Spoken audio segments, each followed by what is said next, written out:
കഴിഞ്ഞ ദിവസം കാഞ്ഞിരപ്പള്ളിയിൽ വെച്ച് നടന്ന ഒരു ബൈക്ക് അപകടത്തില് നമ്മളുടെ കോളേജിൽ എസ്പിയിൽ പഠിച്ചുകൊണ്ടിരുന്ന നന്ദുപ്രകാശ് എന്ന് പറയുന്ന കുട്ടി മരണപ്പെട്ട വിവരം എല്ലാവരും പറഞ്ഞിരിക്കും. ആ വിദ്യാർത്ഥിയുടെ ആനുശാസനയ്ക്കായിട്ട് നമ്മുടെ യോഗം തുടങ്ങുന്നതിന് മുമ്പായിട്ട് 1 മിനിറ്റ് മൗന പ്രാർത്ഥന ആചരിക്കാൻ വേണ്ടി ആഗ്രഹിക്കുകയാണ് എല്ലാവരും.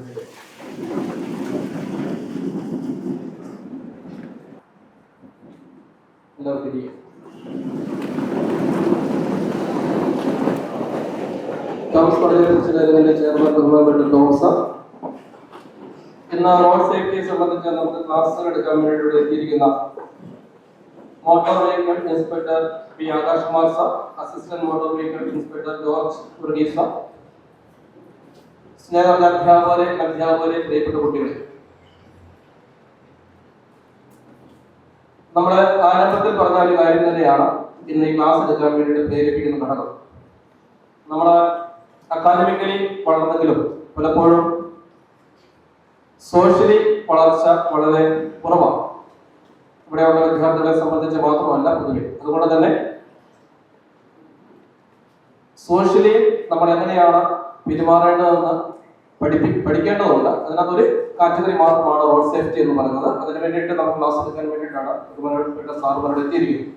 ഇവിടെ എത്തിയിരിക്കുന്ന 2 പേരും RTO എൻഫോഴ്സ്മെന്റ് കോട്ടയത്തെ motor vehicle inspector P Akash Kumar സാറും assistant motor vehicle inspector George Varghese സാറും 2 പേരെയും ഏറ്റവും സ്നേഹത്തോടെ തോമസ് കോളേജ് കുടുംബത്തിലേക്ക് സ്വാഗതം.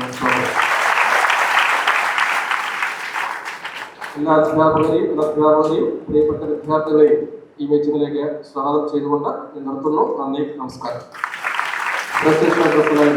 ജോബ് സാറിന് വേദിയിലുപയോഗിച്ചിരിക്കുന്ന മോട്ടോർ വെഹിക്കിൾ ഡിപ്പാർട്ട്മെന്റിന്റെ പ്രിയപ്പെട്ട ക്ലാസ് എടുക്കാൻ അധ്യാപകർ സ്നേഹബഹുമാനപ്പെട്ടാണ് Akash Kumar sir, George sir, പ്രിയപ്പെട്ട പ്രിൻസിപ്പൽ ജോബി ജോസഫ്, പ്രിയ വിദ്യാർത്ഥികളെ, അധ്യാപകർ, എല്ലാവർക്കും അറിയാവുന്നതുപോലെ ആധുനിക കാലഘട്ടം വാഹനങ്ങളുടെ അതിപ്രസരത്താൽ വലയുന്ന ഒരു കാലഘട്ടമാണ്. നിങ്ങൾക്കറിയാം, പണ്ടൊന്നും ഇത്രയും വാഹനങ്ങളില്ല. ഇന്ന് പോലും വീട്ടിൽ തന്നെ 3-4 വാഹനങ്ങളുമായിട്ട് ആൾക്കാർ നടക്കുന്ന കാലമാണ്. അത് ബൈക്കാവാം, കാറുകളാവാം, പല രൂപത്തിലാവാം. അതൊക്കെ ഒരു വശത്ത് നിൽക്കുമ്പോൾ റോഡിലേക്ക് ഇവയെല്ലാം കൂടെ ഒരുമിച്ച് വരുമ്പോൾ ഒരു പ്രശ്നം മറ്റൊന്ന്.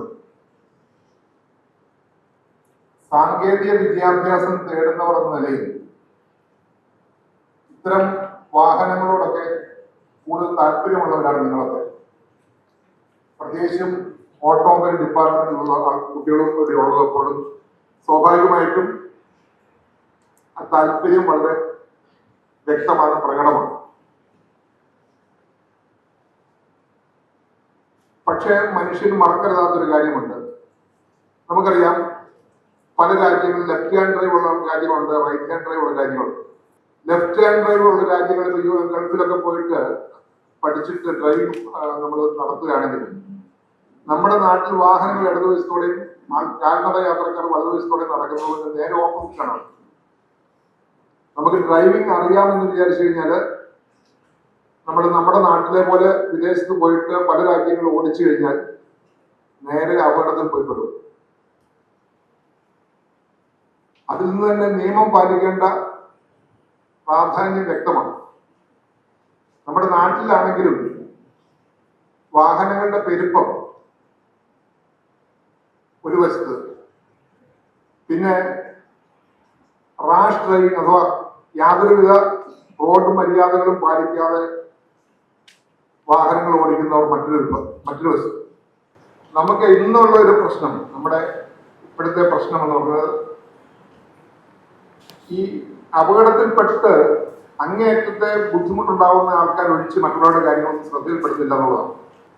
2 പേര് യാത്ര ചെയ്യുന്നു, ചിലപ്പോൾ 3 പേരാവുന്നു, ഹെൽമെറ്റ് ഇല്ലാതെ യാത്ര ചെയ്യുന്നു, മോട്ടോർ വെഹിക്കിൾസ് ഡിപ്പാർട്ട്മെന്റിൽ നിന്ന് റിപ്പോർട്ട് പറഞ്ഞത് അടുത്ത കാലത്ത് 4 പേരോടുകൂടി ഒരു ബൈക്ക് ഇവിടുന്ന് എത്തിയിരുന്നുവെന്നാണ്. അത് കുട്ടികൾ ഇക്കാര്യത്തെ കുറിച്ച് എങ്ങനെയാണ് അപകടം ഉണ്ടാവുന്നത്, എന്തുകൊണ്ടാണ് അപകടം ഉണ്ടാവുന്നത് എന്നുള്ള കാര്യത്തെ കുറിച്ച് ബോധവാന്മാരായില്ലെങ്കിൽ വലിയ ദുരന്തം സമൂഹത്തിൽ വരുത്തി വെക്കാൻ ഇടയാക്കും. അപ്പൊ നിങ്ങൾ ഇക്കാര്യം പ്രത്യേകം ശ്രദ്ധിക്കണം. നിങ്ങളും അതേ പ്രായക്കാരാണ്, അതേ തലത്തിലേക്ക് ഉയരേണ്ടവരാണ്. അതനുസരിച്ച് നിങ്ങളുടെ കഴിവുകളെ പരിപോഷിപ്പിച്ചു വരുന്നവരുമാണ്. അപ്പൊ നിങ്ങളുടെ ജീവൻ നന്നായി നിലനിന്നെങ്കിൽ മാത്രമേ ജീവിതം നമുക്ക് കരിപ്പിടിപ്പിക്കാൻ പറ്റൂ. അതുകൊണ്ട് അപകടങ്ങളിൽ പെടാതെയും മിടുക്കരായി മുന്നോട്ട് പോകാനും നന്നായി പഠിച്ചു വളരുവാനും ഈ അവസരം നിങ്ങളെ സഹായിക്കട്ടെ. ഇവരുടെ ക്ലാസ്സുകൾ നിങ്ങൾക്ക് പ്രയോജനകരമായി വിജയകരമായി മാറട്ടെ എന്ന് ആശംസിച്ചുകൊണ്ട് എല്ലാവർക്കും എല്ലാവിധ ഭാവങ്ങളും നേർന്നുകൊണ്ട് ഈ ഇന്നത്തെ ക്ലാസ് ഉദ്ഘാടനം ചെയ്ത ഔദ്യോഗികമായി പ്രഖ്യാപിച്ചുകൊണ്ട് എൻ്റെ വാക്കുകൾ അവസാനിപ്പിക്കുന്നു. നിങ്ങൾക്ക്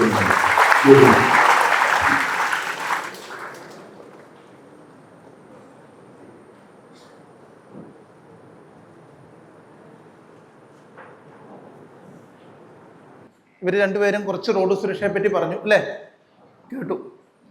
ആ ചെയർമാൻ്റെ വാക്കുകളിൽ നിന്ന് അടുത്തത് ഞാൻ തുടങ്ങുക. ഇതിനു മുമ്പ് ഞങ്ങളെ ഈ വഴിക്ക് എവിടെയെങ്കിലും കണ്ടിട്ടുണ്ടോ? കണ്ടിട്ടില്ല എന്ന് പറയാൻ ഞാൻ സമ്മതിക്കൂല. ഞങ്ങളുടെ ഡിപ്പാർട്ട്മെന്റിൽ നിന്ന് നോട്ടീസ് കിട്ടി എത്ര പേരുണ്ടെന്ന് കൈ പൊക്കിക്കും. ആരും പൊക്കൂല. ഉണ്ടോ? ഒന്ന് കുറച്ച് പേരുണ്ട്. 3 പേര് പോകുന്നു, 4 പേര് പോകുന്നു അല്ലേ, 2 ബോയ്സിൻ്റെ ഇടയ്ക്ക് ഒരു ഗേൾസ് പോകുന്നു. ഇതെല്ലാം ഞങ്ങൾക്ക് കണ്ടിട്ടുണ്ട്, നോട്ടീസ് വായിച്ചിട്ടുണ്ട്. സൈലന്റ്. ഞാൻ ഈ പറഞ്ഞ കാര്യങ്ങളാണ്. അത് നോട്ടീസ് കിട്ടിയ ആൾക്ക് കൃത്യമായിട്ട് അറിയാം ആർക്കൊക്കെയാണ്. അയർക്കുന്നം ജംഗ്ഷനിൽ ഒരു ദിവസം ഞങ്ങൾ കണ്ടപ്പോൾ 4 പേര് ഇപ്പൊ സാറ് പറഞ്ഞ അതാ ഞാൻ അതിന്റെ തുടർച്ചയായിട്ടെന്ന് പറഞ്ഞത്, നിങ്ങളുടെ ചെയർമാൻ പറഞ്ഞതിന്റെ തുടർച്ചയായിട്ടെന്ന് പറഞ്ഞ കാര്യം അതാ. 4 പേര് ഈ കോളേജിൽ നിന്നും മോട്ടോർ സൈക്കിളിൽ വന്നിട്ട് ഞങ്ങളെ കണ്ടപ്പോൾ ചാടി ഇറങ്ങി അയർക്കുന്നം ജംഗ്ഷനിൽ വെച്ച്. അത് ആരാന്ന് ഈ ഇരിക്കുന്ന ആൾക്കാർക്ക് അറിയാം, കൃത്യമായിട്ട് അറിയാം. അതിന്റെ ഫോട്ടോയും ഞാൻ കൊണ്ട് ആ ഫോട്ടോ എടുത്ത് നോട്ടീസും അയച്ചു, അതിന് ഫൈനും അടച്ചിട്ടുണ്ട് ആള്. അപ്പൊ ഞങ്ങളെ കണ്ടിട്ടില്ല എന്ന് പറഞ്ഞാൽ ഞാൻ സമ്മതിക്കൂല. അപ്പൊ ഈ റോഡ് സുരക്ഷാ ക്ലാസിന്റെ പ്രാധാന്യം എന്താണെന്ന് അറിയണമെങ്കിൽ ഇന്നത്തെ ഒരു മനോരമ പത്രമോ അല്ലെങ്കിൽ ഏത് പത്രമായാലും വായിച്ചാൽ നമുക്കറിയാം, കോട്ടയം ജില്ലയിൽ ഒരാളെങ്കിലും വാഹനാപകടത്തിൽ മരണപ്പെട്ടിട്ടുണ്ട്. ഒരാൾ. ഇപ്പം നിങ്ങൾക്ക് സങ്കടം ഉളവാക്കിയത് കഴിഞ്ഞ 2 ആഴ്ച മുമ്പ് നിങ്ങളുടെ ഒരു സഹപാഠി അല്ലേ കാഞ്ഞിരപ്പള്ളി വെച്ച് വാഹനാപകടത്തിൽ മരണപ്പെട്ടു. അന്നേരം ഞാൻ അതിൻ്റെ ന്യൂസ് കണ്ടു, അതിൻ്റെ റിപ്പോർട്ടും കാര്യങ്ങളും എല്ലാം ഞങ്ങൾ കൊടുക്കണം. അത് കൊടുത്തു കഴിഞ്ഞ് ഒരാഴ്ച കഴിഞ്ഞപ്പോഴാണ് ഈ കോളേജിലെ പ്രിൻസിപ്പൾ ഞങ്ങളെ വിളിക്കുക, ഇന്നുപോലെ കോളേജിൽ ഒരു റോഡ് സുരക്ഷാ ക്ലാസ് എടുക്കണമെന്ന്. അപ്പോൾ അതിനു മുമ്പ് തന്നെ ഞങ്ങൾ മനസ്സുകൊണ്ട് പ്ലാൻ ചെയ്തതാണ് ടോംസ് എഞ്ചിനീയറിംഗ് കോളേജിൽ അത്യാവശ്യമായിട്ട് ഒരു റോഡ് സുരക്ഷാ ക്ലാസ് എടുക്കണം. കാരണം ഞങ്ങൾ ഈ പരിശോധന നടത്തിയതിൻ്റെ ഭാഗമായിട്ട് 4 പേര് വരുന്നതും 3 പേര് വരുന്നതും ഈ കോളേജ് മാത്രമല്ല, ടോംസ് എഞ്ചിനീയറിംഗ് കോളേജ് മാത്രമല്ല, സെന്റ് ഗിൽസിൽ ചെന്നാലും മംഗള എഞ്ചിനീയറിംഗ് കോളേജ് ചെന്നാലും അമൽജ്യോതി ചെന്നാലും എല്ലാ അവസ്ഥ ഇതൊക്കെ തന്നെയാണ്. ഇനി ഈ വാഹനാപകടത്തിൽ മരണപ്പെടുന്ന ആളുകളുടെ പ്രായം പരിശോധിച്ചിട്ടുണ്ടോ? 80 വയസ്സായ അച്ചായന്മാർ ആരെങ്കിലും മരണപ്പെട്ടിട്ടുണ്ടോ? പിന്നെ ആരാ മരണപ്പെടുന്ന ആളുകൾ? 15 വയസ്സിനും 25 വയസ്സിനിടയ്ക്കുള്ള നിങ്ങളെപ്പോലുള്ള യുവാക്കളാണ് വാഹനാപകടത്തിൽ ഏറ്റവും അധികം. അതിൻ്റെ കണക്ക് ഞാൻ വരുന്നുണ്ട്, അത് സ്ലൈഡായിട്ട് ഞാൻ കാണിക്കാം. എന്നാലും ഞാൻ ഔട്ട്ലൈനായിട്ട് പറയുകയാണ്. 25 വയസ്സിൽ താഴെയുള്ള യുവാക്കളാണ് ഏറ്റവും അധികം വാഹനാപകടങ്ങളിൽ മരണപ്പെടുന്നത്. 80 വയസ്സുള്ള ആളുകൾ പ്രായാധിക്യം മൂലം മരണപ്പെടുന്നുണ്ട്. പക്ഷേ വാഹനാപകടത്തിൽ മരണപ്പെടുന്നത് 25 വയസ്സിൽ താഴെയുള്ള യുവാക്കളാണ്. ഈ യുവാക്കളുടെ മരണം എന്ന് പറഞ്ഞു കഴിഞ്ഞാൽ ആ വീടിന് മാത്രമല്ല, അല്ലെങ്കിൽ ആ ഒരു സ്ഥലത്തിന് മാത്രമല്ല, നമ്മുടെ രാജ്യത്തിന് പോലും അതൊരു നഷ്ടം തന്നെയാണ്. കാരണം ഇപ്പം നിങ്ങളെപ്പോലുള്ള ആളുകൾ ഇവിടെ ബിടെക്കിന് പഠിക്കുന്നു, കമ്പ്യൂട്ടറോ അല്ലെങ്കിൽ ഇലക്ട്രോണിക്സോ ഇലക്ട്രിക്കലോ ഓട്ടോമൊബൈലോ ഏതെങ്കിലും പഠിക്കുന്ന ആളുകൾ, ഇവരിവിടുന്ന് പഠിച്ച് ഇറങ്ങി ചിലപ്പം അവരൊരു സയൻറ്റിസ്റ്റ് ആകാം, അല്ലെങ്കിൽ ഒരു രാഷ്ട്രപതി ആകാം. ഇന്ത്യയുടെ രാഷ്ട്രപതി ആകാൻ പറ്റാത്ത ആളുകൾ ആരെങ്കിലും ഉണ്ടോ? അതും ആകാവുന്ന ആളുകൾ ഇക്കൂട്ടം ഇരിപ്പുണ്ട്. ഇങ്ങനെയുള്ള ആളുകളുടെ ഈ ചെറുപ്രായത്തിലുള്ള മരണം എന്ന് പറഞ്ഞാൽ നമ്മുടെ ഈ രാജ്യത്തിന് തന്നെ അത് നഷ്ടമാണ്. ഇപ്പൊ ഈ 14 പേരുടെ കണക്ക് പറഞ്ഞു, ഞാൻ ഒരു ദിവസത്തെ കണക്കാണ്, അത് ഒരു വർഷത്തെ കണക്കാക്കി എത്രയുണ്ട്? 14 × 365 പറയുമ്പോൾ അവിടെ വരും 4500-ലധികം ആളുകളാണ് പ്രതിവർഷം വാഹനാപകടത്തിൽ മരണപ്പെടുന്നത്. ഞങ്ങളുടെ സ്റ്റാറ്റിസ്റ്റിക്സ് കണക്കനുസരിച്ച് ഒരു വർഷം 4100-നും 4500-നും ഇടയിൽ ആളുകളാണ് ഒരു വർഷം വാഹനാപകടത്തിൽ മരണപ്പെടുന്നത്. ഇതിനകത്ത് 60% ആളുകളും 25 വയസ്സ് താഴെയുള്ള യുവാക്കളാണ്. ഇപ്പം നമുക്ക് ക്ലാസ്സിലോട്ട് കിടക്കാം. ഒരു വാഹനം നിങ്ങളിപ്പോൾ പോകുന്ന വഴിക്ക് ഒരു 2 വാഹനങ്ങൾ തമ്മിൽ കൂട്ടിയിടിച്ച് ഒരു അപകടം ഉണ്ടായി, നിങ്ങൾ കണ്ടു, നിങ്ങളുടെ ശ്രദ്ധയിൽപ്പെട്ടു. ഈ 2 വാഹനം ഓടിച്ച ഡ്രൈവർമാര് കൃത്യമായിട്ട് 100% റോഡ് സുരക്ഷാ നിയമം പാലിച്ച് വാഹനം ഓടിച്ചിരുന്നു എങ്കിൽ അവിടെ അപകടം ഉണ്ടാവുമോ? ഉണ്ടാവില്ല. 2 പേരും കൃത്യം നിയമം പാലിച്ചു പോയാൽ ഒരിക്കലും അപകടം ഉണ്ടാവില്ല. ഒരാൾ നിയമം തെറ്റിച്ചിട്ടുണ്ടെങ്കിൽ ചെറിയ അപകടവും, 2 പേരും നിയമം തെറ്റിച്ചാൽ മരണത്തിലേക്ക് എത്തുന്ന അപകടത്തിലോട്ട് വരുന്നത്. ഈ ഒരു പുസ്തകത്തിനുള്ള കാര്യങ്ങൾ മുഴുവൻ പഠിച്ചാൽ മതി, നമുക്ക് ഈ രാജ്യത്ത് വാഹനം ഓടിക്കാൻ പഠിക്കാം.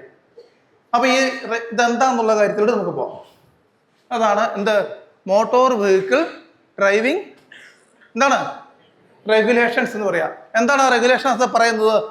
ഡ്രൈവർ ഒരു വാഹനവുമായി പൊതുനിരത്തിൽ ഇറങ്ങുമ്പോൾ, പബ്ലിക് പ്ലേസിൽ എവിടെ ഇറങ്ങിയാലും പാലിച്ചിരിക്കേണ്ട നിയമങ്ങളാണ് മോട്ടോർ വെഹിക്കിൾ ഡ്രൈവിംഗ് റെഗുലേഷൻസ്.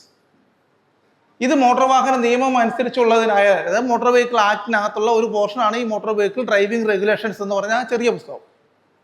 ഇത് എല്ലാ സംസ്ഥാനങ്ങളിലും ഒരുപോലെയാണ്. എന്ന് പറഞ്ഞാൽ കേരളത്തിൽ നമ്മൾ എങ്ങനെ വാഹനം ഓടിക്കുന്നു അതുപോലെ തന്നെ ഇന്ത്യയിലെ മറ്റ് സംസ്ഥാനങ്ങളിലും, കർണാടക, തമിഴ്നാട്, അങ്ങനെ ആന്ധ്ര അല്ലെങ്കിൽ കാശ്മീർ, ഈ സംസ്ഥാനങ്ങളിലെല്ലാം നമുക്ക് ഇവിടെ വാഹനം ഓടിക്കുന്ന അതേ നിയമം മതി. എന്ന് വെച്ചാൽ ഈ ഡ്രൈവിംഗ് റെഗുലേഷൻ മതി. ഈ റെഗുലേഷൻസ് പാലിക്കാതിരുന്നാൽ അതിൻ്റെ അപ്പുറം അണ്ടർലൈൻ ഇട്ടണം കൊടുത്തിട്ടുണ്ട്, എന്താ? അപകടം ഉണ്ടാവും. അപ്പം റോഡിൽ അപകടം ഉണ്ടാകുന്നുവെങ്കിൽ അപകടത്തിൻ്റെ കാരണം എന്താണ്? ഈ ഡ്രൈവിംഗ് റെഗുലേഷൻസ് പാലിക്കാതെ വാഹനം ഓടിക്കുന്നതാണ്. ഇനിയിപ്പം ഈ റോഡിൽ കുറച്ച് ട്രാഫിക് സൈനുകളുണ്ട്, അതൊക്കെ നമ്മൾ കുറച്ച് ക്ലാസ്സുകളിൽ പഠിച്ചിട്ടുണ്ടെങ്കിലും ഞാനൊന്ന് ഓടിച്ചു വിടാം. പ്രധാനമായിട്ട് 3 ട്രാഫിക് സൈനുകളാണ് ഉള്ളത്. ഒന്ന് എന്താണ്? മാൻഡേറ്ററി സൈൻ ഉണ്ട്, കോഷണറി സൈൻ ഉണ്ട്, ഇൻഫോർമേറ്ററി സൈനുകളുണ്ട്. ഇത് എന്തൊക്കെയാണെന്നുള്ളത് നോക്കാം. മാൻഡേറ്ററി സൈൻ എന്ന് പറഞ്ഞാൽ ഈ ഒരു സൈൻ കണ്ടു കഴിഞ്ഞാൽ നിർബന്ധമായിട്ട് നമ്മൾ അനുസരിച്ചിരിക്കണം. സ്റ്റോപ്പ് എന്നൊരു ബോർഡ് കണ്ടാൽ അവിടെ എന്ത് ചെയ്യണം? സ്റ്റോപ്പ് ചെയ്തിരിക്കണം. 1 വേ ആണെങ്കിൽ 1 വേ തെറ്റിക്കാൻ പാടില്ല, 1 വേ അനുസരിച്ചിരിക്കണം. അപ്പം അങ്ങനെ നിർബന്ധമായിട്ട് ചെയ്യേണ്ട സൈനുകളാണ് മാൻഡേറ്ററി സൈനുകൾ. അടുത്തത് കോഷണറി സൈനുകൾ. നമുക്ക് റോഡിൽ മുന്നറിയിപ്പ്, വലത്തോട്ടുള്ള വളവുകൾ, ഇടത്തോട്ടുള്ള വളവുകൾ, റെയിൽവേ ക്രോസുകൾ, ആളില്ലാത്ത റെയിൽവേ ക്രോസ്, ആളുള്ള റെയിൽവേ ക്രോസ്, അങ്ങനെയുള്ള കാര്യങ്ങളൊക്കെ കോഷണറി മുന്നറിയിപ്പ് സൈനുകളിൽ നിന്നാണ് നമുക്ക് മനസ്സിലാക്കുന്നത്. അതാണ് കോഷണറി സൈനുകൾ ഇതെല്ലാം. അടുത്തത് ഇൻഫോർമേറ്ററി സൈനുകൾ. ഇൻഫോർമേഷൻ നമുക്ക് കിട്ടുന്ന സൈനുകളാണ്. റോഡിൻ്റെ അയർക്കുന്നത്തിന് ഇത്ര, കിടങ്ങൂർക്ക് ഇത്ര, കോട്ടയം ഇത്ര കിലോമീറ്റർ എന്നൊക്കെ പറഞ്ഞ് കണ്ടിട്ടില്ല ബോർഡുകൾ. ഇങ്ങനെയുള്ള ബോർഡുകളെല്ലാം കൂടെ ചേർത്ത് പറയുന്നതാണ് ഇൻഫോർമേറ്ററി സൈനുകൾ എന്ന് പറയുന്നത്. റോഡ് മുറിച്ച് കടക്കുന്ന സ്ഥലത്ത് 100 മീറ്റർ അകലെങ്കിലും സ്ഥലത്ത് കാണാവുന്ന സ്ഥലത്ത്, അതായത് നമ്മൾ റോഡ് മുറിച്ച് കിടക്കുമ്പം അങ്ങോട്ടും ഇങ്ങോട്ടും 100 മീറ്റർ ദൂരത്തിൽ വാഹനമില്ല എന്നുള്ള ഉറപ്പുണ്ടെങ്കിലേ അവിടെ എന്ത് ചെയ്യാവുള്ളൂ? റോഡ് ക്രോസ് ചെയ്യാവുള്ളൂ. ഇനി റോഡ് ക്രോസ് ചെയ്യുന്നിടത്ത് സീബ്ര ലൈൻ ഉണ്ടെങ്കിൽ എന്ത് ചെയ്യണം? സീബ്ര ലൈനിൽ കൂടെ മാത്രമേ റോഡ് ക്രോസ് ചെയ്യാവുള്ളൂ.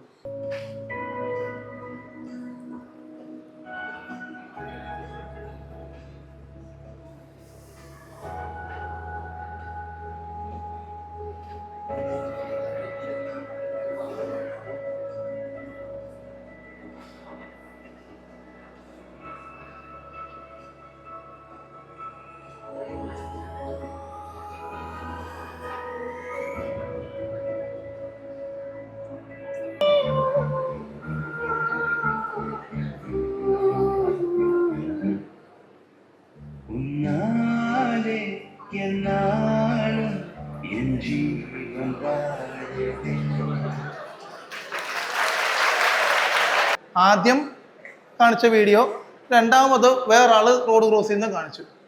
കൃത്യമായിട്ട് ഒന്നുകൂടെ കണ്ട വീഡിയോ ശ്രദ്ധിച്ചു. ആ പട്ടി, ആ നായ ആ റോഡ് ക്രോസ് ചെയ്യുന്നത് എതിരെയാ? സീബ്ര ലൈനിൽ കൂടെയാണ്. അവൻ അവിടെ നോക്കി നിന്നിട്ട് ഇരുവശത്തും വാഹനമില്ല എന്നുള്ള ഉറപ്പുണ്ടായിട്ടാണ് അവൻ റോഡ് ക്രോസ് ചെയ്തത്, അല്ലേ?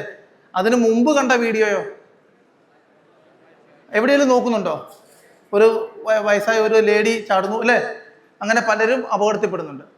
അപ്പം ഇത് തമ്മിലുള്ള വ്യത്യാസം ഞാനിപ്പോൾ ഒരു തമാശയായിട്ട് കാണിച്ചതല്ല, എങ്കിലും അതിനകത്ത് കാര്യങ്ങളുണ്ട് എന്നുള്ള കാര്യം നിങ്ങൾ ഗൗരവമായിട്ട് തന്നെ എടുക്കുക.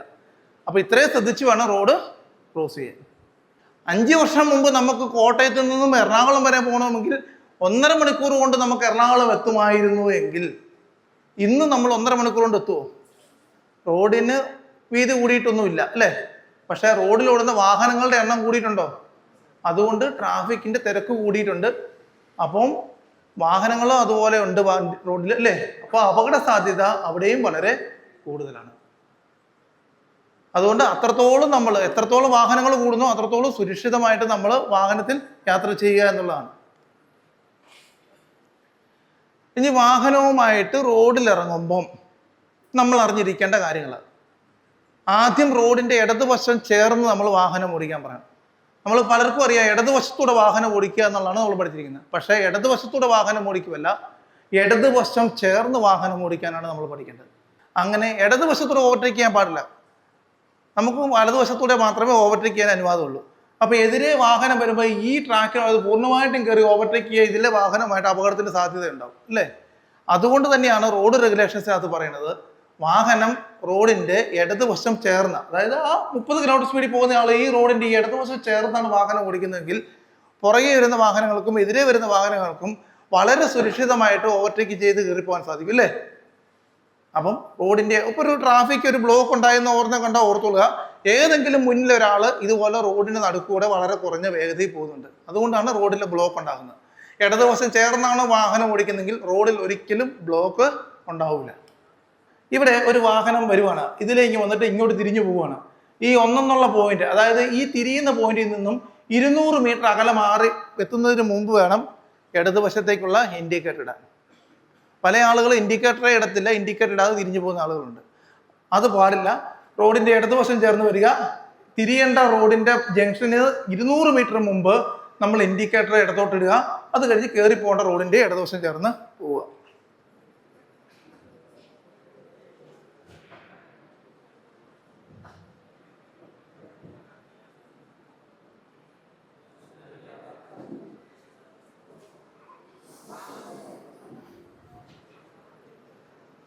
ഏതൊരു അപകടം വന്നാലും അപകടത്തിന്റെ പ്രധാന കാരണക്കാരൻ വാഹനം ഓടിക്കുന്ന ഡ്രൈവറുടെ അശ്രദ്ധ കൊണ്ട് എത്ര ശതമാനം അപകടം ഉണ്ടാകാം?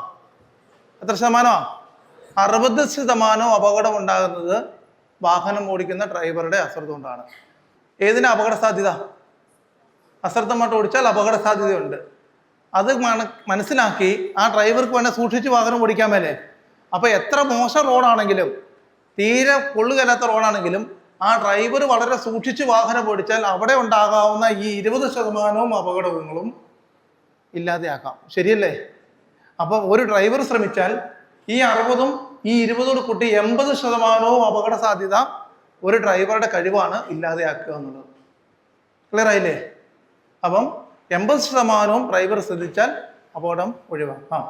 25നും 40നും ഇടയിൽ 20% ഉള്ളൂ, 10% ഉള്ളൂ 40നും 55നും ഇടയിൽ. 5% മാത്രമേ 55നും 80നും ഇടയിൽ ആളുകൾ അപകടത്തിൽ പെടുന്നുള്ളൂ. അവിടെയും ചെറുപ്പക്കാരാണ് ഏറ്റവും കൂടുതൽ. മുമ്പ് ഞാൻ കണക്ക് പറഞ്ഞു.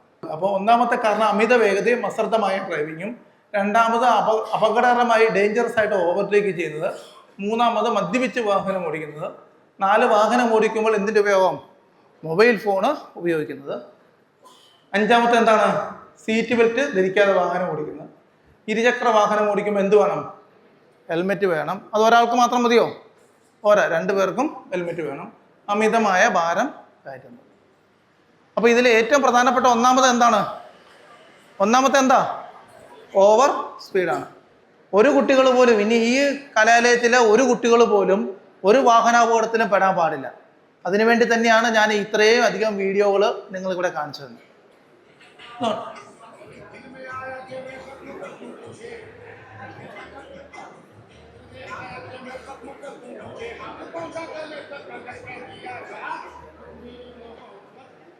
ഇതേ കിടക്കുന്നു, ഷൂട്ട് ചെയ്തവനൊക്കെ അതിനകത്ത് കിടപ്പുണ്ട്.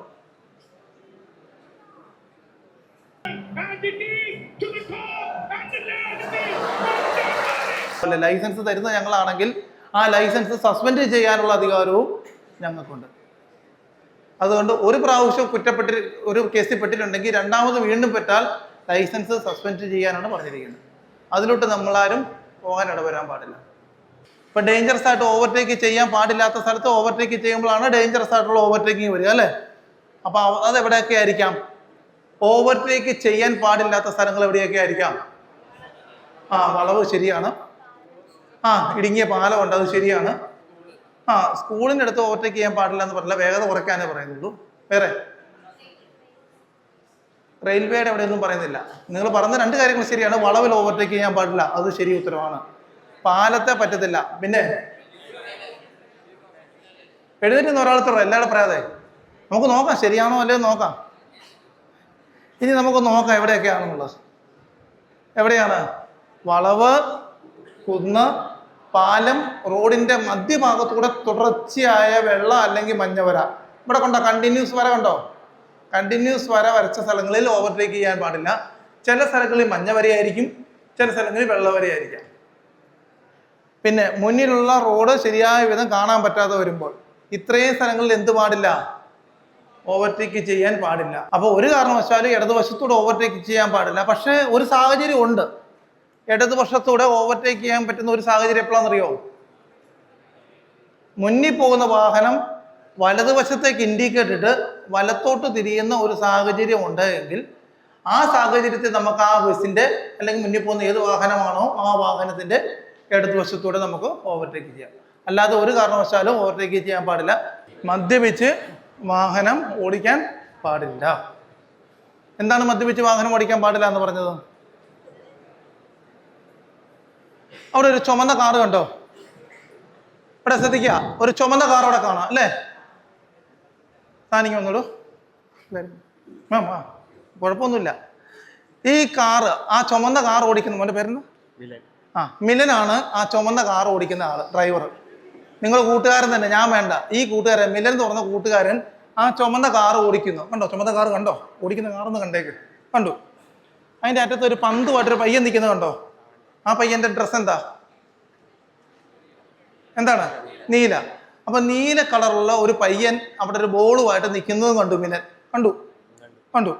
മിലൻ ചുമന്ന കാറ് ഓടിക്കുന്നു. ഇനി മിലൻ ഈ ചുമന്ന കാറ് ഓടിച്ചുകൊണ്ട് അങ്ങോട്ട് പോവുക. ശ്രദ്ധിച്ചോണം. അന്നേരമാണ് ആ പയ്യൻ ആ പന്തുമായിട്ട് വഴിയിലോട്ട് വരുന്നു. മിലൻ അപ്പൊ എന്ത് ചെയ്യണം? സ്റ്റോപ്പ് ചെയ്യണം. അപ്പൊ മിലനോട് പറഞ്ഞിട്ടാണോ ആ പയ്യൻ വരുന്നത് പന്തുമായിട്ട്? മിലൻ കണ്ട കാര്യം എവിടെ അറിയിക്കണം? മിലന്റെ ബ്രെയിനിലേക്ക് സിഗ്നൽ കൊടുക്കണം, വേണ്ടേ? അപ്പം മിലൻ കണ്ട കാര്യം മിലന്റെ ബ്രെയിനിലേക്ക് സിഗ്നൽ കൊടുത്തു അല്ലേ? ബ്രെയിനാണ് അടുത്ത തീരുമാനം എടുക്കേണ്ടത്. എന്ത് തീരുമാനം എടുക്കണം? ആക്സിലറേറ്റർ പെഡലിൽ ഇരിക്കുന്ന കാലെടുത്ത് എവിടെ അമർത്തണം? ബ്രേക്ക് പെഡലിൽ അമർത്താൻ വേണ്ടി മിലന്റെ ബ്രെയിനിൽ നിന്നും സിഗ്നൽ എവിടെ എത്തുക? മിലന്റെ വലത്തെ കാലിലേക്ക് കൊടുക്കണം. ഇതിനൊരു സമയം നമുക്ക് ആവശ്യമാണ്. ആ സമയത്ത് 1 സെക്കൻഡ് സമയമാണെന്ന് പറയുന്നു. ഈ 1 സെക്കൻഡ് സമയം ഈ വാഹനം മുന്നോട്ട് ഓടുവോ? അതായത് മിലൻ ഇവിടെ വന്നപ്പോഴാണ് ഈ വരയിൽ വന്നപ്പോഴാണ് മിലൻ ഈ പയ്യനെ കാണുന്നത്. അവിടം തൊട്ട് ബ്രേക്ക് പിടിക്കാനുള്ള പ്രാരംഭ നടപടികൾ ആരംഭിച്ചു അല്ലേ? അത് കഴിഞ്ഞ് വാഹനം നിന്നത് എവിടെയാണ്? ഇവിടെ വന്നാണ് നിന്നത്.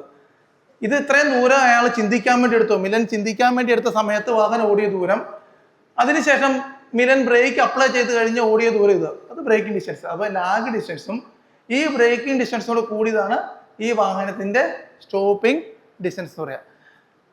അപ്പൊ മിലൻ ഇങ്ങനെ വന്നു, ഇവിടെ കൊണ്ടുവന്ന് വണ്ടി ഇടിക്കാതെ നിന്നു അല്ലേ? ഇപ്പൊ ഇങ്ങനെ ഈ 2 സെക്കൻഡ് കൊണ്ട് ഈ വാഹനം നിർത്തണമെങ്കിൽ മിലൻ മദ്യപിച്ചാൽ നടക്കുവോ? മിലൻ മദ്യപിച്ചാണ് ഡ്രൈവർ സീറ്റിൽ ഇരിക്കുന്നത് എങ്കിൽ ഈ ഡിസ്റ്റൻസ് ഇങ്ങോട്ട് മാറുമോ ഇങ്ങോട്ട് മാറുമോ? എങ്ങോട്ട് മാറും? റൈറ്റ് സൈഡിലോട്ടേ മാറത്തുള്ളൂ അല്ലേ? അങ്ങനെ വന്നാൽ സ്വാഭാവികമായിട്ട് ഈ വ്യക്തിനെ ഇടിക്കും, ഈ കൊച്ചിനെ വണ്ടി ഇടിക്കും അല്ലേ? അപ്പം മദ്യപിച്ച് വാഹനം ഓടിച്ചു കഴിഞ്ഞാൽ നമ്മൾ ചെയ്യേണ്ട പ്രവൃത്തിക്ക് കൂടുതൽ സമയം നമുക്ക് ആവശ്യമാണ്. ഒരു വ്യക്തിക്ക് 4 കണ്ണായിട്ട രീതിയിലാണ് ഒരു മദ്യപിച്ച ഒരാൾ ഡ്രൈവർ സീറ്റിൽ ഇരുന്നാൽ വെളിയിൽ നിൽക്കുന്നത് കാണുന്നത്. അത് ഒരാൾ നടന്നു പോയാൽ 2 പേര് നടന്നു പോകുന്നതായിട്ടാണ് തോന്നുക. അപ്പം മദ്യപിച്ച് നമ്മൾ വാഹനം ഓടിക്കാൻ പാടില്ല. നമ്മൾ മുമ്പേ പറഞ്ഞു റോഡിന്റെ ഏത് വശത്തൂടെയാണ് വാഹനം ഓടിക്കേണ്ടത്?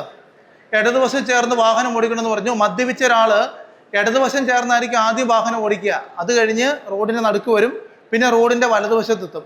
നമുക്ക് മദ്യപിച്ച ഒരാൾ വാഹനം ഓടിക്കുന്നതും കൂടെ ഒന്ന് കാണാം.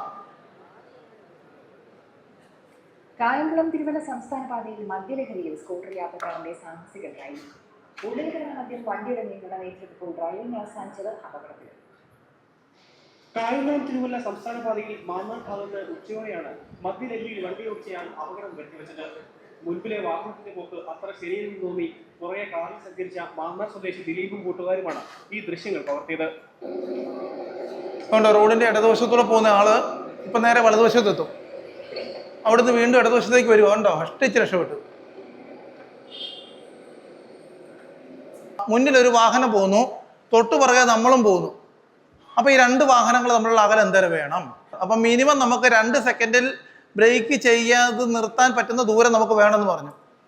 അങ്ങനെയാണ് എങ്കിൽ ഒരു 60 കിലോമീറ്റർ സ്പീഡിൽ പോകുന്ന ഒരു വാഹനം, 2 വാഹനങ്ങൾ തമ്മിൽ എന്തുമാത്രം അകലം വേണം? മുന്നിൽ പോകുന്ന വണ്ടിക്ക് 60 കിലോമീറ്റർ സ്പീഡ്, നമ്മുടെ വണ്ടിക്കും 60 കിലോമീറ്റർ സ്പീഡ്. ഈ 2 വണ്ടികളും തമ്മിൽ എന്തുമാത്രം അകലത്തിൽ മിനിമത്തിൽ പോകണം, അകലം കീപ്പ് ചെയ്യണം? 2 സെക്കൻഡ് സമയം മിനിമം വേണമെന്ന് പറഞ്ഞല്ലേ? നമ്മൾ നിയമത്തിനകത്ത് പറയുന്നത് 3 സെക്കൻഡ് സമയമാണ് നമുക്ക് വേണ്ടത്. അപ്പം നമുക്ക് 3 സെക്കൻഡ് സമയം, പല ആളുകളും പറയും 5 മീറ്റർ വേണം, ചിലർ 10 മീറ്റർ വേണം, ചിലർ 20 മീറ്റർ വേണം. ഇതൊന്നുമല്ല കണക്ക്. 3 സെക്കൻഡ് സമയം എന്ന് പറഞ്ഞാൽ 3 സെക്കൻഡിൽ എന്തുമാത്രം ദൂരം ഓടും, ആ ഒരു ഗ്യാപ്പ് അവിടെ ഉണ്ടാവണം.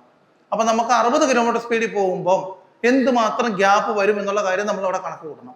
60 കിലോമീറ്റർ സ്പീഡിൽ പോകുന്ന ഒരു വാഹനം 1 മിനിറ്റ് സമയം കൊണ്ട് 1 കിലോമീറ്റർ ഈ വാഹനം ഓടും. ശരിയല്ലേ?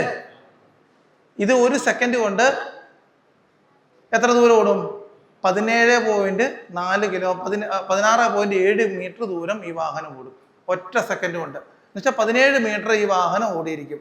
ഒറ്റ സെക്കൻഡ് കഴിയുമ്പം 60 കിലോമീറ്റർ സ്പീഡിൽ പോകുന്നൊരു വാഹനം ഒറ്റ സെക്കൻഡ് സമയം കൊണ്ട് 17 മീറ്റർ ഈ ദൂരം ഓടും. അപ്പം 3 സെക്കൻഡ് കൊണ്ട് എത്ര ദൂരം ഓടും? 16 × 3 ഏണ്ട് എത്രയാ? 17 × 3 51 മീറ്റർ അകലം. അതായത് 60 കിലോമീറ്റർ സ്പീഡിൽ പോകുന്നൊരു വാഹനം, 2 വാഹനങ്ങൾ തമ്മിൽ 51 മീറ്റർ ഗ്യാപ്പ് ഇട്ട് വേണം നമ്മൾ വാഹനം ഓടിക്കാൻ. ഈ ഒരു പടം കണ്ടോ? ഒരുത്തൻ ചെവി വെച്ച് വാഹനം ഓടിക്കുക അല്ലേ? ഓടിക്കുമ്പോൾ എന്താ ഇരിക്കുന്നത്? മൊബൈൽ ഫോൺ അല്ലേ? ഇവൻ തല നേരെയാക്കുമോ? തല നേരെയാക്കി എന്താ സംഭവിക്കുക? ആ ഫോൺ താഴെ പോവും. തല പോയാലോ ഫോൺ തല നേരെയാക്കുമോ? ഇല്ല. ഇങ്ങനെ വെച്ച് എത്രത്തോളം വാഹനം ഓടിക്കാൻ പറ്റും? പറ്റുമോ? പറ്റത്തില്ല. ഇപ്പം ഇദ്ദേഹം ഈ വാഹനം ഓടിച്ചുകൊണ്ടിരിക്കുകയാണ്. ഈ ഒരു വ്യക്തി വാഹനം ഓടിക്കുന്നു. അപ്പം 2 പ്രവൃത്തിയാണ് പുള്ളി ചെയ്യുന്നത് അല്ലേ? ഒന്ന് വാഹനം ഓടിക്കുന്നു, രണ്ടാമത്തെ പ്രവൃത്തി എന്താണ്? മൊബൈൽ ഫോണിൽ ഈ വ്യക്തി മൊബൈൽ ഫോണിൽ വേറെ ആളോട് സംസാരിച്ചുകൊണ്ടിരിക്കുക. ഈ 2 പ്രവൃത്തി, വാഹനം ഓടിക്കുന്ന പ്രവൃത്തിയും മൊബൈൽ ഫോണിൽ കൂടി സംസാരിച്ചുകൊണ്ടിരിക്കുന്ന പ്രവൃത്തിയും യോജിച്ചു പോകുന്ന 2 പ്രവൃത്തികളല്ല. ഇദ്ദേഹം ഇപ്പം ഫോണിൽ കൂടെ ലയിച്ചായിരിക്കുന്നെങ്കിൽ ആ ഫോണിൽ സംസാരിക്കുന്ന ആളുടെ ഫേസും അയാളുടെ ഫേസിലെ എക്സ്പ്രഷനും അയാളെ കാണുന്നില്ലെന്ന് മാത്രമേ ഉള്ളൂ. പക്ഷെ ബാക്കി എല്ലാ കാര്യങ്ങളും അയാൾ ആ ഫോണിൽ കൂടെ സംസാരിക്കുന്നുണ്ട്. പക്ഷേ റോഡിൽ ഒരു ചിന്തയില്ല. പലപ്പോഴും ഇവിടുന്നൊക്കെ ആൾക്കാർ മൊബൈൽ ഫോണിൽ സംസാരിച്ച് പോകുമ്പോൾ ഞങ്ങൾ പുറകെ വണ്ടിയെ ചെന്നിട്ട് ഓൺ അടിച്ചാലൊന്നും കേൾക്കൂല. കാരണം ഇദ്ദേഹത്തിൻ്റെ മൈൻഡ് എവിടെയാ? മറ്റേ ആളുമായിട്ട് സംസാരിച്ചുകൊണ്ടിരിക്കുകയാണ്. അപ്പം അവിടുന്ന് അദ്ദേഹത്തിൻ്റെ മൈൻഡ് വണ്ടിയിൽ എത്തിയാൽ മാത്രമേ ഇദ്ദേഹത്തിന് ശരിയായ രീതിയിൽ ഈ പറഞ്ഞ് ഞങ്ങൾ ചെയ്യുന്ന കാര്യങ്ങൾ കേൾക്കത്തുള്ളൂ. അപ്പോൾ അത്രത്തോളം, അതായത് 400 മടങ്ങ് കണ്ട് നമ്മുടെ ശ്രദ്ധ ഇല്ലാതെയാക്കുന്ന ഒരു സാധനമാണ് എന്ത്? ഈ മൊബൈൽ ഫോൺ എന്നുള്ള കാര്യം. ഈ ഫോൺ വിളിച്ച ആരാന്ന് സംസാരിച്ചില്ല, ആരാ വിളിച്ചെന്ന് അറിയാൻ വേണ്ടി ഞാൻ ഒരു 3 സെക്കൻഡ് സമയം ഞാൻ ഈ ഫോണിലോട്ട് മാറിയിട്ടുണ്ട് അല്ലേ? ഈ 3 സെക്കൻഡ് സമയം 60 കിലോമീറ്റർ സ്പീഡിൽ പോകുന്ന വാഹനം 51 മീറ്റർ ദൂരം ഓടിയിട്ടുണ്ട്. റോഡിൽ ആ 51 മീറ്ററിൽ എന്തെങ്കിലും ശ്രദ്ധയുണ്ടോ? ഇല്ല. ഈ സമയത്താണ് മുന്നിൽ പോകുന്ന വാഹനം പെട്ടെന്നൊന്ന് ബ്രേക്ക് ചെയ്ത് കഴിഞ്ഞാൽ അതേ സമയം എനിക്ക് എൻ്റെ വാഹനം ബ്രേക്ക് ചെയ്യാൻ സാധിക്കുമോ? ഇല്ല. അങ്ങനെ സാധിക്കാതെ വന്ന് എന്തായിരിക്കും സംഭവിക്കുക? മുന്നിൽ പോകുന്ന വാഹനത്തിൻ്റെ പുറകിൽ പോയി ഞാൻ ഇടിച്ച് കയറും. അതുകൊണ്ട് പലപ്പോഴും ഇങ്ങനെയാണ് നിങ്ങളുടെ പലരും പോകുന്നത് ഞങ്ങൾ കണ്ടിട്ടുണ്ട്. അല്ലെങ്കിൽ ഓടിക്കുന്ന ആൾക്ക് മാത്രം ഹെൽമെറ്റ് കാണും, പുറകിരിക്കുന്ന 2 പേർക്ക് ഇതുപോലെ ഹെൽമെറ്റ് ഇല്ലാതെ ആയിരിക്കും പോവുക. ഒരു കാരണവശാലും പോകരുത്. ഞാൻ എടുത്തു തന്നെ പറയുകയാണ്, ഇനി പിടിക്കപ്പെട്ട് കഴിഞ്ഞാൽ ലൈസൻസ് ഞങ്ങൾ സസ്പെൻഡ് ചെയ്യും. ഒരപകടവും വരാതിരിക്കാൻ വേണ്ടിയുള്ള മുൻകരുതൽ എന്നുള്ള രീതിയിലാണ് ഞങ്ങൾ ഈ പറയുന്നത്. ഈ ക്ലാസ് എടുക്കുന്നതും അതുകൊണ്ട് തന്നെയാണ്. അപ്പോൾ ഇരുചക്ര വാഹനങ്ങളെ 2 പേർക്കേ നമുക്ക് അനുവദിച്ചിട്ടുള്ളൂ. 2 പേര് ഹെൽമെറ്റും വെച്ചുകൊണ്ട് പൊക്കോളൂ. ഞങ്ങൾ ഒരു പിടിക്കത്തില്ല. നമ്മൾ ഇങ്ങനെ പിടിക്കപ്പെട്ട് കഴിഞ്ഞാൽ എന്തടയ്ക്കണം? ഫൈൻ അടയ്ക്കണം അല്ലേ? നമ്മൾ ഒരു കാരണവശാലും സർക്കാരിലേക്ക് ഫൈൻ അടയ്ക്കുന്നില്ല എന്നുള്ള തീരുമാനം എടുക്കുമ്പോൾ നമ്മൾ എന്തെല്ലാം? നിയമപരമായിട്ട് വണ്ടികൾക്ക് വേണ്ട രേഖകളെല്ലാം വണ്ടിയിൽ ഉണ്ടാവണം. നിയമപരമായിട്ടുള്ള ആളുകളെ മാത്രമേ വാഹനത്തിൽ കയറ്റാൻ പാടുള്ളൂ. അങ്ങനെ പോയി കഴിഞ്ഞാൽ ആരും നിങ്ങളെ പിടിക്കുകയോ ഫൈൻ അടയ്ക്കുകയില്ല. ഈ നിർത്താതെ പോകുമ്പം നിങ്ങൾ ഓർക്കും അന്നേരം ഞാൻ രക്ഷപ്പെട്ടു എന്നുള്ളത്. ഈ വണ്ടിക്ക് ഒരു രജിസ്ട്രേഷൻ നമ്പറുണ്ട്. ഈ രജിസ്ട്രേഷൻ നമ്പറിൽ അതൊന്ന് അടിച്ചു കഴിഞ്ഞാൽ ഞങ്ങൾക്ക് ആ വണ്ടിയുടെ ഫുൾ ഹിസ്റ്ററി ഇങ്ങ് കിട്ടും. നിങ്ങൾ അടുത്ത ജംഗ്ഷനിൽ എത്തുമ്പോൾ ഒന്നെങ്കിൽ നിങ്ങളായിരിക്കും ചിലപ്പോൾ ഓണർ, അല്ലെങ്കിൽ നിങ്ങളുടെ അച്ഛനായിരിക്കും ഓണർ. നിങ്ങളുടെ അച്ഛൻ്റെ ഫോണിലേക്ക് ഒരു മെസ്സേജ് ചെല്ലും, വണ്ടി ഞങ്ങൾ കസ്റ്റഡിയിൽ എടുക്കുവാന്ന് പറഞ്ഞ്. അതുകൊണ്ട് നിർത്താതെ ഒരു കാരണവശാലും പോലെ എന്തെങ്കിലും നിങ്ങൾക്ക് അപാകത ഉണ്ടെങ്കിൽ ഞങ്ങൾ കൈ കാണിച്ച് നിർത്തിക്കൊള്ളുക പറഞ്ഞു കഴിഞ്ഞാൽ ഞങ്ങൾ മനസ്സിലാക്കുന്ന ഉദ്യോഗസ്ഥരാണ്. കൈ കാണിച്ചിട്ട് നിർത്താതെ പോകുന്ന ഒരു സാഹചര്യം ഒരു കാരണവശാലും ഉണ്ടാകല്. അങ്ങനെ നിർത്താതെ പോയി കഴിഞ്ഞാൽ, നിർത്തിക്കഴിഞ്ഞ് നമുക്ക് 500 രൂപ ഫൈൻ ഉള്ളെങ്കിൽ നിർത്താതെ പോയാൽ 15,000 രൂപ 25,000 രൂപ ഫൈനാകും. കാരണം നിർത്താതെ പോകുമ്പോൾ ആ വണ്ടിയിൽ ലഹരി പദാർത്ഥങ്ങളോ കഞ്ചാവോ അല്ലെങ്കിൽ MDMA പോലുള്ള വസ്തുക്കൾ ആ വാഹനത്തിലുണ്ടെന്നും അതുകൊണ്ടാണ് നിർത്താതെ പോകുന്നതും എന്നെല്ലാം ചേർത്ത് ഒരുപാട് വകുപ്പുകൾ ചേർത്തായിരിക്കും ഞങ്ങൾ കേസ് ചാർജ് ചെയ്യുക. അതുകൊണ്ട് ഒരു യൂണിഫോം ഇട്ട ഉദ്യോഗസ്ഥൻ ആര് കൈ കാണിച്ചാലും വഴിയിൽ ഞങ്ങൾ നിർത്തുക. ഇപ്പം എന്തെങ്കിലും പോരായ്മ കാണും, ലൈസൻസ് ഇല്ല അല്ലെങ്കിൽ ലൈസൻസ് കൈവശമില്ല, പക്ഷേ ഇങ്ങനെയുള്ള കേസ് കെട്ടിന് ഞങ്ങളുടെ അടുത്ത് പറഞ്ഞു കഴിഞ്ഞാൽ ആ ലൈസൻസ് കാണിക്കാനുള്ള ഒരു സാവകാശം ഞങ്ങൾക്ക് തരും. പിറ്റേ ദിവസം കാണിച്ചാൽ മതി, ഫൈനൊന്നും ഈടാക്കത്തില്ല. പക്ഷേ ലൈസൻസ് ചിലപ്പോൾ കൈ കാണുകയില്ല, അതുകൊണ്ടായിരിക്കും നിർത്താതെ പോകുന്നത്. പക്ഷേ ഞങ്ങൾ വേറെ വകുപ്പുകൾ ചേർത്തായിരിക്കും കേസ് ചാർജ് ചെയ്യുക. അതുകൊണ്ട് ഒരു കാരണവശാലും നിർത്താതെ പോകാൻ പാടില്ല. നമ്മൾ ഹെൽമെറ്റ് മേടിക്കാൻ ചെല്ലുമ്പം നമ്മുടെ തലയുടെ വലിപ്പം ആദ്യം നമ്മൾ അറിഞ്ഞിരിക്കണം. അത് ചില കടകളിൽ നിന്നിട്ട് ആ ഹെൽമെറ്റ് ഇങ്ങനെ എടുത്തോളാനാണ് പറയുന്നത്. അങ്ങനെയല്ല പറയണ്ടേ. നമ്മൾ ഹെൽമെറ്റ് മേടിക്കാൻ ചെല്ലുമ്പം നമ്മുടെ തലയുടെ ചുറ്റളവ് എടുക്കണം. ഒരു ടൈലർമാർ തുണി തയ്ക്കുന്ന ആളുടെ ടേപ്പ് കണ്ടിട്ടില്ലേ? ഈ ടേപ്പ് എടുത്തിട്ട് നമ്മുടെ തലയുടെ ചുറ്റളവ് എടുക്കണം. ഒരളവ് നമുക്ക് കിട്ടും. ചിലപ്പോൾ മില്ലിമീറ്റർ ആകാം, ചിലപ്പോൾ ഇഞ്ച് കണക്കാകാം. അപ്പം നമുക്ക് എത്രയാണോ അളവ്, ഇപ്പോൾ ഇഞ്ചിലാണെങ്കിൽ 22.5 ഇഞ്ച് സൈസാണ് കണ്ടതെങ്കിൽ, അളവാ കിട്ടിയെങ്കിൽ ആ അളവിനുള്ള ഹെൽമെറ്റ് വേണം തലയിൽ വെക്കാൻ. എയർ സർക്കുലേഷൻ ഇല്ലാതെ വരുമ്പോഴാണ് തലയ്ക്ക് അസ്വസ്ഥതയും തലവേദനയൊക്കെ ഉണ്ടാകുക. അപ്പോൾ കൃത്യമായ എയർ പാസേജ്, എയർ സർക്കുലേഷൻ നമ്മുടെ ഹെൽമെറ്റിനകത്തൂടെ വേണം. അപ്പം നമുക്ക് തലയുടെ സൈസിനുള്ള ഹെൽമെറ്റാണ് നമ്മൾ തലയിൽ വെക്കുന്നതെങ്കിൽ കൃത്യമായ എയർ സർക്കുലേഷൻ ഉണ്ടാവും. ഒരു 22.5 സൈസുള്ള അല്ല 23 സൈസുള്ള ഒരു തല ഉള്ള ഒരാൾ 22 ഹെൽമെറ്റ് വെച്ച് കഴിഞ്ഞാൽ എങ്ങനെ ഇരിക്കും? ചെവിയൊക്കെ അടച്ചിരിക്കും അല്ലേ? കൃത്യമായ എയർ സർക്കുലേഷൻ ഉണ്ടാവുമോ? അങ്ങനെ വന്നാൽ തലയ്ക്ക് അസ്വസ്ഥതയും തലവേദനയും ഉണ്ടാവും. അപ്പം നമുക്ക് തലയ്ക്കിണങ്ങിയ ഹെൽമെറ്റ് വേണം നമ്മൾ തലയിൽ വെക്കാൻ. ഒന്ന്. രണ്ടാമത്തെ കാര്യം, ഹെൽമെറ്റ് ധരിച്ചു കഴിഞ്ഞാൽ അതിൻ്റെ താഴെ ഹെൽമെറ്റ് തലയിൽ ഉറച്ചിരിക്കാൻ എന്ത് വെക്കണം? ഒരു സ്ട്രാപ്പുണ്ട്, ചിൻ സ്ട്രാപ്പ് സാധനമുണ്ട്. പല ആളുകളെ കണ്ടിട്ട് ഇങ്ങനെ കിടക്കും, താടി പോലെ ഇങ്ങനെ തൂങ്ങിക്കിടക്കും. അങ്ങനെ കിടക്കുന്നതും അപകടമാണ്. നമ്മളൊന്ന് വീണ് കഴിഞ്ഞാൽ ആദ്യം തെറിച്ചു പോകുന്ന എന്തായിരിക്കും? നമ്മുടെ തലയിലിരിക്കുന്ന ഹെൽമെറ്റ് ആയിരിക്കും ആദ്യം തെറിക്കുക. ഇവിടെ കിടക്കുന്ന ഈ നൈലോൺ സ്ട്രിപ്പാണിത്. ഇത് ഇവിടെ വന്ന് ശക്തിയിൽ ഇടിച്ചു കഴിഞ്ഞാൽ ഇവിടെ മുറിയാനുള്ള സാധ്യതയുണ്ട്.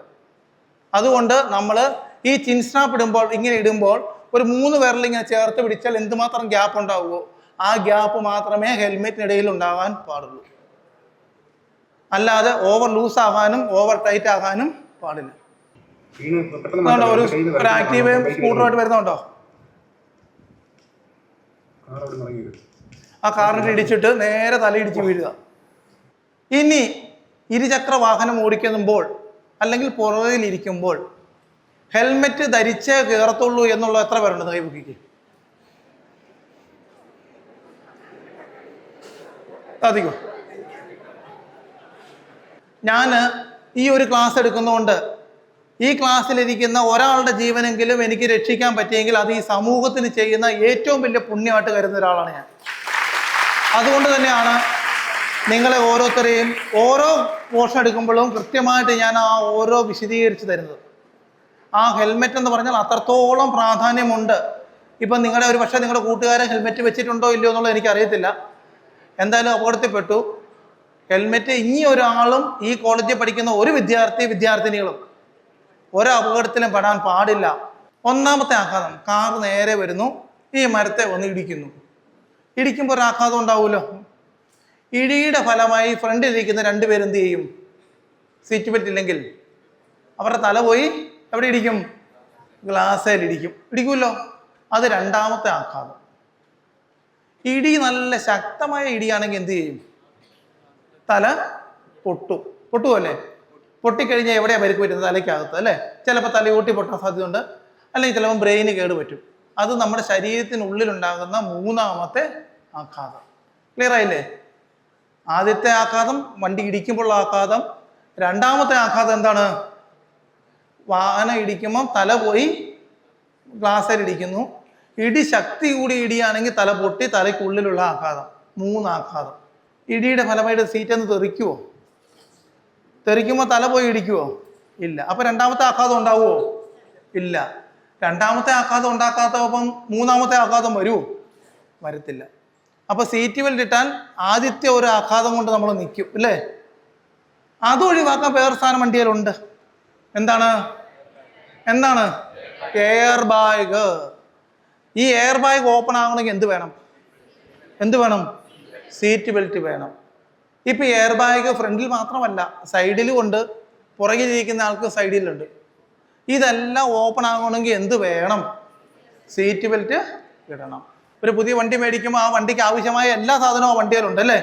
സൈലൻസർ ആയാലും കണ്ണാടി ആയാലും ഇതൊക്കെ ഉണ്ട്. ഇതിനകത്തൊന്നും ഒരു സാധനം പോലും അഴിച്ചു മാറ്റാനോ പുതിയതായിട്ട് പിടിപ്പിക്കാനോ പാടില്ല. ഇപ്പൊ ബൈക്ക്, ബുള്ളറ്റൊക്കെ മേടിക്കുന്ന ആൾക്ക് അവൻ പോകുന്നത് നാട്ടുകാർ അറിയണമെങ്കിൽ എന്ത് വേണം? അവൻ്റെ സൈലൻസർ മാറ്റിച്ച് സൗണ്ടുള്ള സൈലൻസർ വെച്ചാലേ അവന് പറ്റത്തുള്ളൂ. അങ്ങനെ സൈലൻസർ ഘടിപ്പിച്ച് കഴിഞ്ഞാൽ 2 ഓഫൻസാണ് കയറുന്നത്. ഒന്ന് അൺഓതറൈസ്ഡ് ആയിട്ടുള്ള ഓൾട്രേഷൻ, രണ്ടാമത് സൗണ്ട് പൊല്യൂഷൻ. ഇപ്പം നിലവിൽ മാർക്കറ്റിൽ നമുക്ക് നോക്കിക്കഴിഞ്ഞാൽ ഇതുപോലുള്ള ഒരുപാട് സൈലൻസറുകൾ നമുക്ക് കിട്ടും അല്ലേ? ഇതൊക്കെ അവിടെ ഇരുന്നോട്ടെ, നമ്മുടെ വാഹനത്തിൽ പിടിപ്പിക്കാനുള്ള സാധനങ്ങളല്ല. നമ്മുടെ വാഹനത്തിൽ ഒരു വാഹനത്തിൻ്റെ സൈലൻസറിന് എന്തുമാത്രം സൗണ്ട് പാടുണ്ടെന്നുള്ളത് ARI അപ്രൂവൽ കൊടുത്തിട്ടുണ്ട്. അത്ര ഡെസിമൽ ഫ്രീക്വൻസി കൂടുതൽ സൗണ്ട് അവിടെ പാടില്ല. കൂടുതൽ സൗണ്ട് വെച്ചിട്ടുണ്ടെങ്കിൽ അത് സൗണ്ട് പൊല്യൂഷനാണ്.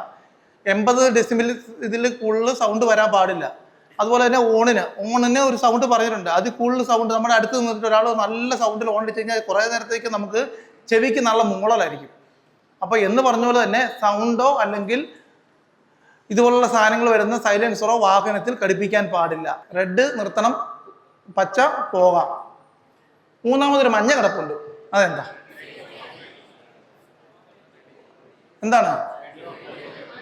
എന്താ മോളെ പറയൂ. തെറ്റാണെങ്കിലും ശരിയാണെങ്കിലും ഉത്തരം പറഞ്ഞു. എഴുതിട്ടെന്ന് പറഞ്ഞു. സ്ലോ ചെയ്യണം അല്ലെ? മോളുടെ പേരെന്താ?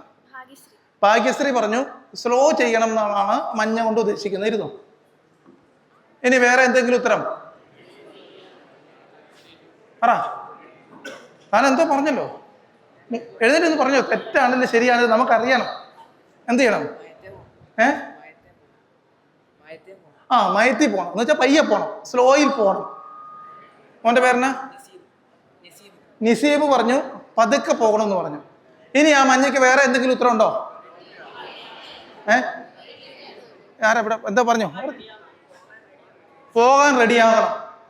ശരി, അപ്പം നിർത്തിയ വണ്ടി പോകാൻ റെഡിയായി നിൽക്കണം, സ്റ്റോപ്പ് ചെയ്യണം. അതവിടെ പറഞ്ഞല്ലോ. ആ കുട്ടി പറഞ്ഞു നിർത്താൻ തയ്യാറാണെന്ന് പറഞ്ഞു. ആ പയ്യൻ പതുക്കെ പോകണമെന്ന് പറഞ്ഞു. ഇദ്ദേഹം പോകാൻ തയ്യാറാവണമെന്ന് പറഞ്ഞു. അപ്പോൾ ഒരു മഞ്ഞ ലൈറ്റിന് എത്ര ഉത്തരം വന്നു? 3 ഉത്തരം വന്നു.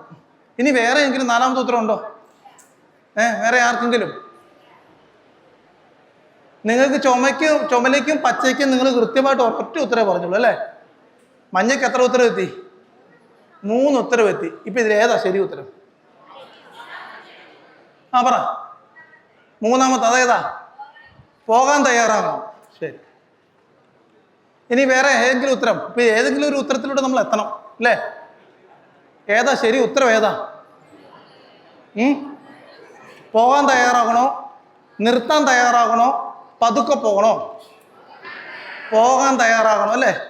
ശരി, നമുക്കതാണോ എന്ന് നമുക്ക് നോക്കാം. ഒരു ലൈറ്റ്, പച്ച ലൈറ്റ് കണ്ട് ഞാനിങ്ങനെ വരുന്നു.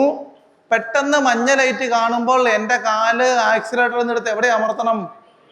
ബ്രേക്കിൽ അമർത്തിയാലേ റെഡ് ലൈറ്റ് ആകാൻ ഒരു 3 സെക്കൻഡ് സമയമുണ്ട് അല്ലേ? മഞ്ഞ ലൈറ്റിന് 3 സെക്കൻഡ് സമയമുണ്ട്. ഈ സമയത്തിനകം എനിക്ക് വാഹനം നിർത്തി റെഡ് ലൈറ്റ് ആകുന്നതിന് മുമ്പ് ആ സിഗ്നൽ ലാമ്പിൻ്റെ അല്ലെങ്കിൽ സിഗ്നൽ പോസ്റ്റിൻ്റെ മുമ്പ് എനിക്ക് ഈ വാഹനം നിർത്താൻ പറ്റത്തുള്ളൂ. ശരിയല്ലേ? അപ്പം ഞാൻ മഞ്ഞ ലൈറ്റ് കണ്ടാൽ എന്ത് ചെയ്യണം? പറ, നിങ്ങൾ പറ. നിർത്താൻ തയ്യാറാകണം അല്ലേ? അത് ഉത്തരം പറഞ്ഞ ഒരാളുണ്ട്. ആ ആളൊന്ന് എഴുന്നേറ്റ് നിന്നേ. നമ്മൾ പറഞ്ഞ ഉത്തരവല്ലേ? ഒരു ക്ലാപ്പ് കൊടുക്കുക. ഇതിനകത്ത് ഭൂരിഭാഗം ആളുകളും പറഞ്ഞത് 3ാമത്തെ ഉത്തരം. എന്താണ്? പോകാൻ തയ്യാറാകണം എന്നുള്ള ഉത്തരവാണ് നിങ്ങൾ പറഞ്ഞല്ലേ? അവിടെ വീണ്ടും ആവർത്തിച്ച് പറഞ്ഞു പോകാൻ തയ്യാറാകണം. വാഹനം നിർത്താനാണ് തയ്യാറാകേണ്ടത്. സ്റ്റോപ്പ് ലൈറ്റിന് നമ്മൾ എന്ത് ഇമ്പോർട്ടൻസ് കൊടുക്കുന്നുണ്ടോ അതേ ഇമ്പോർട്ടൻസ് തന്നെ എന്തിനു കൊടുക്കണം? ഈ മഞ്ഞ ലൈറ്റിന് നമുക്ക് കൊടുക്കണം. എങ്കിലേ നമുക്ക് റെഡ് ലൈറ്റ് തെളിയുന്നതിന് മുമ്പ്, അല്ല റെഡ് ലൈറ്റ് തെളിയുമ്പം ആ സിഗ്നൽ പോസ്റ്റിന് മുമ്പ് ഒരു വരയുണ്ട്, ഒരു സീബ്ര ലൈൻ ഉണ്ട്, അതിന് മുമ്പ് ഒരു സ്റ്റോപ്പ് ലൈൻ ഉണ്ട്. ഈ സ്റ്റോപ്പ് ലൈനിലാണ് നമ്മൾ വാഹനം നിർത്തേണ്ടത്. അവിടെ നിർത്തണമെങ്കിൽ നമ്മൾ അകലെ നിന്ന് വരുന്ന വാഹനം മഞ്ഞ ലൈറ്റ് കാണുമ്പോൾ തന്നെ ബ്രേക്കിൽ അമർത്തിയാലേ നമുക്ക് ചുമലയ്ക്ക് മുമ്പ് വാഹനം അവിടെ നിർത്താൻ സാധിക്കത്തുള്ളൂ.